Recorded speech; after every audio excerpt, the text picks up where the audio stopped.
ایک بیوی کا مقام کیا ہے، اس سے سکون کیسے حاصل کرتے ہیں، اس سے عافیت کیسے ملتی ہے، ایک بیوی آپ کے لیے اطمینان قلبی اور عافیت کا باعث کیسے بنتی ہے۔ اگر ہم روز اول پر نظر ڈالتے ہیں، ہم سب کے جد امجد، ہم سب کے والد محترم حضرت آدم علی نبینا علیہ الصلاۃ والسلام کہ حیات مبارکہ پر روشنی ڈالتے ہیں،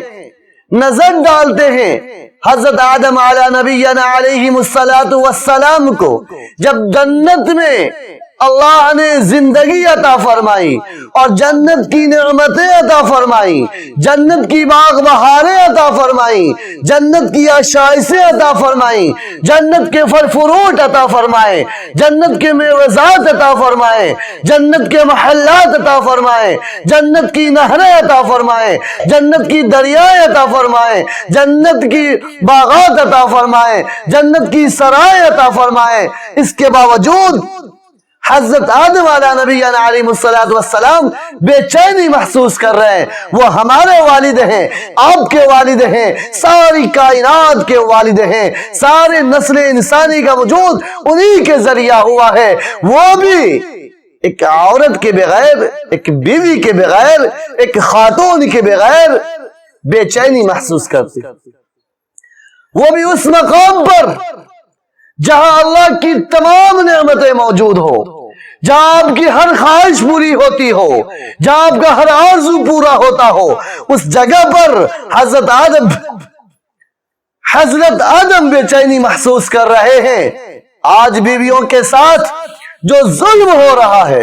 بیویوں کے ساتھ جو ستم ہو رہا ہے، بیویوں کو جو ستایا جا رہا ہے، بیٹیوں کو جو مارا جا رہا ہے، آج سمجھیے اس بات کو کہ حضرت آدم علی نبینا علیہ الصلوۃ والسلام جنت میں جب بے چینی محسوس کرتے ہیں، جب پریشانی محسوس کرتے ہیں، جب آپ کا جی نہیں لگتا، آپ کا دل نہیں لگتا، اللہ تبارک و تعالی آپ کی بائیں پسلی سے حضرت حوا کو پیدا فرمائے، اور حضرت حوا کو پیدا فرما کر آپ نے فرمایا کہ اس سے سکون حاصل کرو، اس سے عافیت ملے گی، مہردین ادا کرو۔ مہردین میں کیا ادا کیا گیا؟ سب سے پہلے اللہ تبارک و تعالی نے فرمایا کہ میرے پیارے محبوب، میرے پیارے حبیب نبی کریم صلی اللہ تعالی علیہ وسلم پر درود بھیجو، آپ کا حق مہر ادا ہو جائے گا۔ اس سے عظمت نبی اور عظمت رسول کا پتہ چلتا ہے کہ میرے آقا کا کیا مرتبہ ہے، اور یہ بھی پتہ چلتا ہے کہ ایک بیوی مرد کے لیے، شوہر کے لیے، اپنے ہسبینڈ کے لیے، اپنے خاوند کے لیے کس قدر سکون اور عافیت کا باعث ہے۔ اللہ مقرر کر رہے ہیں، آدم علیہ السلام کے لیے مقرر کر رہے ہیں، اور ایسی جگہ پر مقرر کر رہے ہیں جہاں ہر چیز مہیا۔ یہ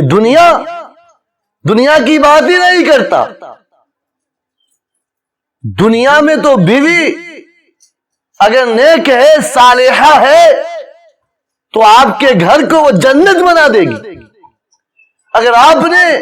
اس کی ذمہ داری کی، آپ نے اس کی مزاج پرسی کی، اگر آپ نے اس کے حق کو سمجھا، آپ نے اس کے حقوق کو ادا کیا، تو یاد رکھیے وہ بیوی نہیں، آپ کے گھر کے لیے وہ جنت ہے۔ اما عائشہ صدیقہ رضی اللہ تعالی عنہا حضور پاک صلی اللہ تعالی علیہ وسلم کے متعلق بیان کرتی ہیں۔ اما عائشہ فرماتی ہیں، اما عائشہ سے معلوم کیا گیا، پوچھا گیا کہ حضور پاک صلی اللہ تعالی علیہ وسلم گھر میں کون سے کام کیا کرتے تھے، آپ کے کام کاج کیا تھے؟ اما عائشہ بتلاتی ہیں کہ گھر کے کام میں حضور پاک ہاتھ بٹایا کرتے تھے، اپنی بیوی کا تعاون کیا کرتے تھے، اپنی بیوی کا مدد کیا کرتے تھے، گھر کے کام کاج میں آپ لگ بھر کر خود کام کیا کرتے تھے اور اپنی بیوی کا دل جیتا کرتے تھے۔ ایک مرتبہ حضور پاک صلی اللہ تعالی علیہ وسلم باہر سے تشریف لائے،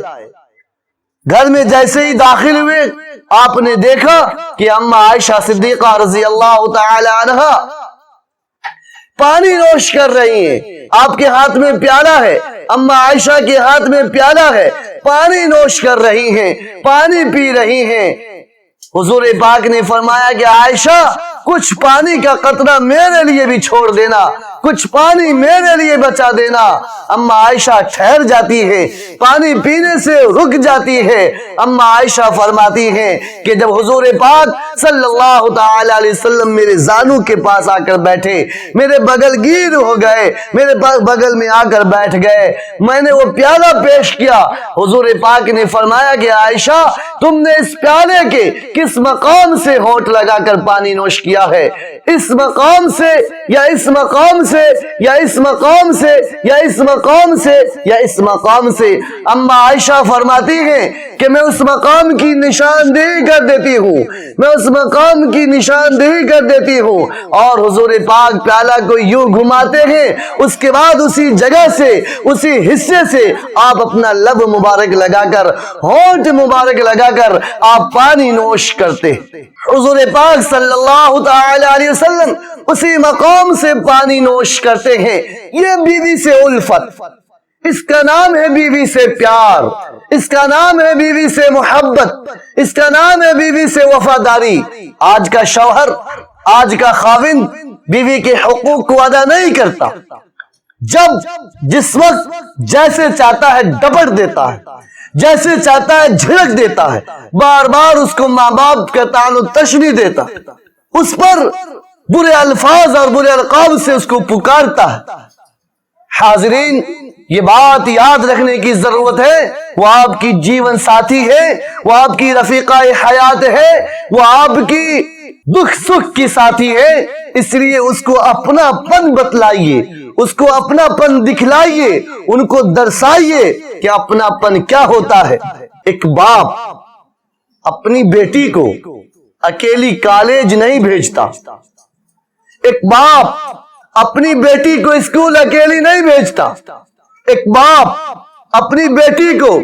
بلوک مارکیٹ شہر اکیلی نہیں بھیجتا، لیکن کیا وجہ ہے کہ نکاح کے بعد وہی باپ، اس کی ماں، اس کے بھائی بہن سب مل کر خوشی بخوشی آپ کے حوالے کر دیتے ہیں۔ انہوں نے آپ پر یقین کیا، انہوں نے آپ کو اپنا سمجھا اور آپ کے حوالے کر دیا ہے۔ آپ کی ذمہ داری بنتی ہے، یہ آپ کی ذمہ داری ہے کہ آپ اپنے بیوی کے ساتھ اچھا سلوک کریں، اس کے ساتھ مسکرا کر پیش آئیں، اس کے ساتھ اچھے الفاظ اور میٹھے الفاظ کے ساتھ ان سے گفتگو کریں، اور کبھی کبھی بیوی کی بنائی ہوئی کھانوں میں تعریف کر دیا کریں، ان کے کپڑوں کی تعریف کر دیا کریں، ان کی سینڈل کی تعریف کر دیا کریں، کبھی ان کی جوتیوں کی تعریف کر دیا کریں، کبھی ان کی خوبصورتی کی تعریف کر دیا کریں، یقیناً وہ اپنا دل بیچ کر آپ کے حوالے کر دی۔ حاضرین، یہ باتیں اس لیے عرض کر رہا ہوں کہ آج ہمارے سماج میں، معاشرے میں، سوسائٹی میں ہمارا کلچر ایسا بنتا جا رہا ہے کہ ہم اپنی بیوی کے حقوق کو ادا نہیں کرتے، اپنی ہر خواہشات کو پوری کرتے ہیں، اور بیوی اگر میکے جانے کا نام لے دے طوفان کھڑا ہو جاتا ہے، فساد برپا ہو جاتا ہے۔ ان کے بھی ماں باپ ہیں، ان کے دل میں بھی دل ہے، پتھر نہیں ہے، ان کے دل میں بھی ماں باپ کی محبت ہے۔ آپ ان کو اجازت دیجئے، آپ خرچ دیجئے، اور ممکن ہو سکے تو ساتھ جا کر چھوڑ کر آئیں۔ اللہ کے پیارے نبی محمد الرسول اللہ صلی اللہ تعالی علیہ وسلم نے ارشاد فرمایا، خیرکم لأہلی وأہلی، کہ تم میں سب سے بہتر وہ ہے، سب سے بہتر انسان وہ ہے جو اپنے اہل خانہ کے لیے بہتر ہو، اپنے اہل و عیال کے لیے بہتر ہو۔ اور میں یعنی حضور پاک فرماتے ہیں کہ میں اپنے گھر والوں کے لیے بہت بہتر ہوں، میں اپنے گھر والوں کے لیے بہت اچھا ہوں۔ جب حضور کا پیغام یہ ہے تو حضور کے امتی ہونے کے باعث، حضور کے امتی ہونے پر ہم سب کو حضور کا طریقہ اپنانا چاہیے اور عورتوں کے ساتھ نرمی سے پیش آنا چاہیے، اپنی بیویوں کے ساتھ محبت سے پیش آنا چاہیے، بیویوں کے ساتھ وفاداری سے پیش آنا چاہیے، بیویوں کے ساتھ حسن سلوک سے پیش آنا چاہیے اور اس کی ضروریات کا، اس کی خواہشات کا آپ کو خیال رکھنا چاہیے۔ حضور پاک صلی اللہ تعالی علیہ وسلم نے کبھی بھی اپنی اہلیہ کے ساتھ مار پیٹ نہیں کی۔ اما عائشہ فرماتی ہیں کہ حضور پاک صلی اللہ تعالی علیہ وسلم کے اخلاق ایسے تھے کہ آپ نے جنگ کے علاوہ کبھی بھی کسی کو نہیں مارا، نہ اپنے اہل خانہ میں کسی کو مارا آپ نے، اور نہ کبھی آپ نے جنگ کے علاوہ کسی اور جگہ پہ آپ نے کسی کو مارا ہے۔ لیکن ہم ہیں کہ اپنی بیوی کو غلام سمجھتے ہیں، نوکر سمجھتے ہیں، باندی سمجھتے ہیں، اسے مزدور سمجھتے ہیں، اور جب چاہتے ہیں تھپڑ رسید کر دیتے ہیں، جب چاہتے ہیں تھپڑ رسید کر دیتے ہیں، جب چاہتے ہیں گالی گلوچ دے دیتے ہیں، جب چاہتے ہیں اسے طلاق دے دیتے ہیں، جب چاہتے ہیں گھر سے باہر نکال دیتے ہیں، جب چاہتے ہیں اس کی عزت کو پامال کرتے ہیں، جب چاہتے ہیں اس کی عزت کو پاداش کرتے ہیں، جب چاہتے ہیں اس کی عزت کو ٹھوکرا دیتے ہیں، جب چاہتے ہیں اسے اپنا لیتے ہیں۔ گویا کہ ہم نے اپنی بیوی کو ایک کھلونا سمجھ رکھا ہے، ہم نے اپنی بیوی کو ایک کارٹون سمجھ رکھا ہے، ہم نے اپنی بیوی کو ایک مورتی سمجھ رکھا ہے کہ جب چاہے جو سلوک ان سے پیش آئے، کبھی محبت کا اظہار کر دیں، کبھی نفرت کا اظہار کر دیں۔ ایسے میں گھر نہیں چلتا، گھر نہیں بنتا، گھر نہیں سدھرتا۔ اگر آپ چاہتے ہیں کہ آپ کا گھر خوشی کا گہوارہ ہو، آپ چاہتے ہیں کہ آپ کا گھر امن کا گہوارہ ہو، آپ چاہتے ہیں کہ آپ کا گھر اتحاد اتفاق کا گہوارہ ہو، آپ کا گھر خوشیوں کا باغیچہ بنے، آپ کا گھر محبت کا گلشن بنے، تو یاد رکھیے اپنی بیوی کے ساتھ پیار سے پیش آئیے، بیوی کے حقوق کو ادا کیجیے اور آقا مدنی صلی اللہ تعالی علیہ وسلم کے طور طریق کو اپنائیے۔